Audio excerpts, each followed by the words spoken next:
going on, Jeromes? Beautiful Tuesday. It's time for some Vikings Q&A. Thank you, everyone who submitted questions. Periodically, we'll put it out in the community tab. Call out for Q&A. First up is Shane Nelson. In years past, the Vikings have had trouble competing after a hard-fought emotional win. How does this staff keep this team composed and ready for another tough home game? So the most notable one is after the Minneapolis Miracle. And the players, I think Anthony Barr even specifically said that the team really didn't get focused again until Thursday before 38-7 against the Eagles. Well, I do think that O'Connell and Flores and this entire coaching staff, they're very good about the mental part of the game, and they understand that the players are human.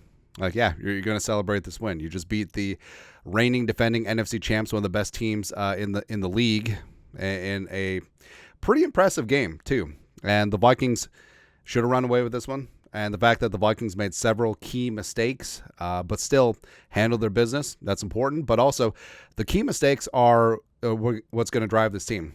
They understand that they haven't played a perfect game yet. They haven't played completely clean. And cleaning up ball security, that Darnold interception, special teams issues, had a couple missed tackles, had some miscommunications out there. Yes. I mean, it's a good win. But at a certain point, you got to stop celebrating these wins like you just won a trophy, right? And not to be like a curmudgeon about it, but good teams celebrate these wins. Great teams expect to win these games, right? And we got to get to that point. And this team is growing and showing. Eventually, they'll get there. Where I love that there's a high standard performance. I love that the leadership on this team is legit, and they won't let this team slack or dip. Like, you could say that the Texans could be a letdown game because it's out of conference. It's another home game, and after that Niners win. But no, I mean, Texans are a damn good football team, and Texans could be competing for the Super Bowl in the AFC, although probably not because the Chiefs are still there. Yeah, but no letdown allowed week 3. Also, it's early in the season, man. Come on. Next up, Aiden Round. What's a realistic ceiling without the purple glasses after beating the Niners? So, as I pointed out before, who are you really scared of in the NFC? I mean, Seahawks are going to be tough. Saints, I'm not buying the Saints quite yet. Yeah, Buccaneers are going to be tough. Eagles, no. So, I mean, Cowboys, obviously not. So, I do think that the Vikings could contend to be the class of the NFC. And the rest of the way, I understand that before the start of the season, the Vikings were dogs in 14 out of 17 games. I don't think that's going to be the case anymore. This is a team that can travel. This is a team that's tough in both trenches. This is a team that can run the ball. This is a team that has dynamic playmakers everywhere. This is a team that has one of those most complicated and fun, fast and free defenses in the league.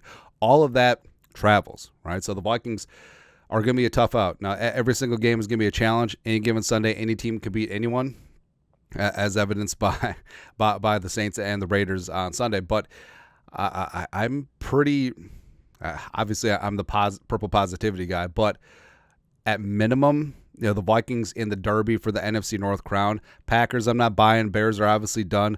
The Lions, we've said, were massively overhyped, and Jared Goff is starting to show his true colors.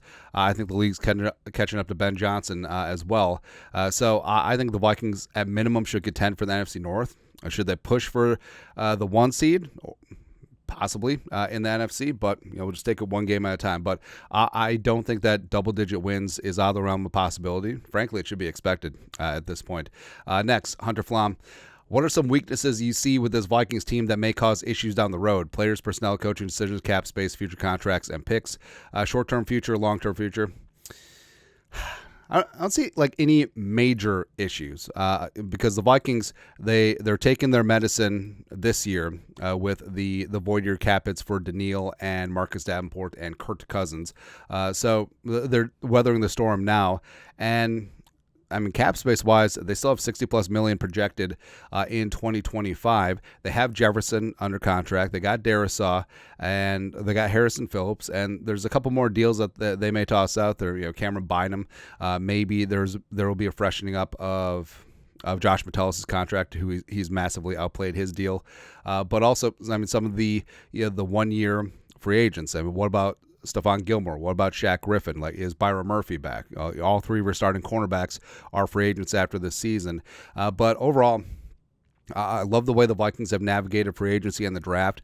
You do have legit depth up front for the first time in forever, and that's going to be a ton of fun as Flores gets multiple. And offensively, so there is going to be a decision in a couple of seasons with Addison and Pace, who are going to be eligible for an extension after next season. Right, so do either of those guys get second contracts? Also, like we talked about, does Sam Darnold push the issue with the Vikings? Do they extend him long term? Do they franchise tag him? Do they tag and trade him? Do they turn things over to J.J. McCarthy? So I wouldn't say that these are issues, but there's certainly decisions that have to be made. And I love that Kevin O'Connell and Kwesi, and also Flores now too, like they collaborate on personnel.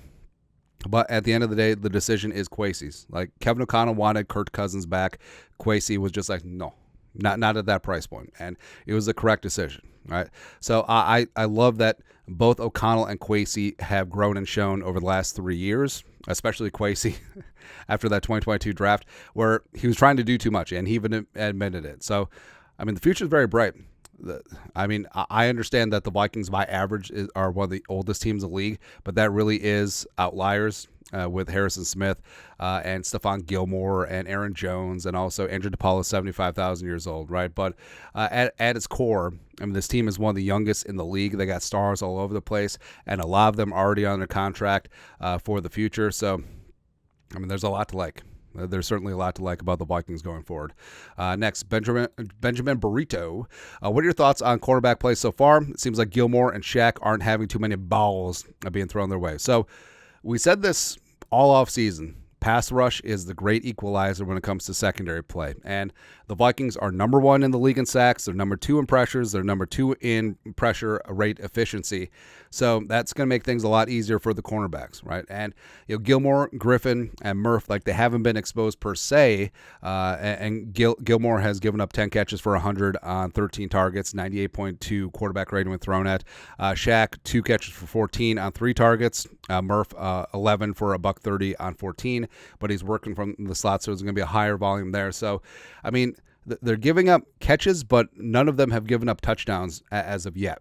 All right, so that's something you can hang your hat on. But also, I mean, that pass rush, as long as it stays consistent and efficient, I mean, the secondary is going to start looking better and better. And I do think that they will be tested, down the line. There's some tier 1 pipe hitting receivers up on this list, better than Brandon Ayuk. $30 million for what? Like the Texans game, Nico, Stephon Diggs, Tank Dell, like they're going to be tested vertically and physically, especially with Nico. So we're going to get a better gauge on how the Vikings cornerback room is looking after Sunday. Lastly, Kimbo himself, is Caleb Williams just Mitch Trubisky in disguise? So we said at the jump, Caleb Williams was either going to be a superstar or he's going to be out of the league in 4 or 5 years. Right, there's zero chance that he just becomes Jimmy Garoppolo. Like, he'll never be an average quarterback. He's a high variance, risk it for the biscuit type quarterback, right? And like we said, as a quasi USC fan, watched every single snap of his at USC, watched a bunch of his Oklahoma film. He plays hero ball all the time, and you can scramble and gamble and do everything that you want in the pocket against Arizona State, but you can't do that in the National Football League. Like, though you may have room, but that space gets closed down so quick. I mean, the game is so fast. And even as the number 1 pick, even as heralded as the most pro-ready quarterback since Andrew Luck or Peyton Manning, like, he's obviously struggling. And the Bears' offensive line is doing him no favors, but he's also not helping himself either. Like, he has been ass, thank you. And I don't see it improving anytime soon. Like, this is what bothered me too, because this is not just being a hater, although maybe I'm a hater, all right, but all of the hype that the Bears had this offseason, it's unwarranted. Now, I was wrong about the defense. The defense is looking really damn good, especially since Poles invested along that defensive line with Gotcha and whatnot, or Gervin. But I do think that the offense is a long ways away. Keenan Allen is way past his prime and already injured. Rome Odunze needs time to marinate, but he's going to be good. DJ Moore, I don't know if he's a true blue wide receiver 1. And this offensive line is just terrible. And Caleb Williams is getting pummeled. Like, it wouldn't shock me if he set the sack record. He already has 9 on the it's going to be tough on Sunday. Texans sacked Williams 7 times, but I think that says way more about Williams' inability to get rid of the ball, as well as the offensive line for the Bears just being terrible. All right, now, obviously he can come out of this looking better on the other side, and all this experience, all these hard knocks, he can learn from it. And speaking of hard knocks, this is why it's so much damn hype, right? Everyone and their mom saying, like, oh, Bears Super. Who was the one who said Bears Super Bowl? Who was that? Was that Nick Wright? I want to say.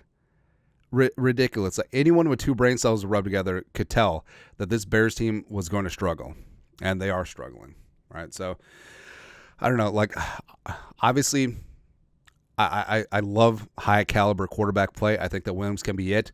I don't want him to succeed in Chicago. He may have to go somewhere else to do it, but he may just have all the potential beaten out of him this year as a rookie. Like, he might get David Card, legitimately. Anyways, that's it. Vikings Q&A for this beautiful Tuesday. You guys are the best. You know what to do. Skol, production value.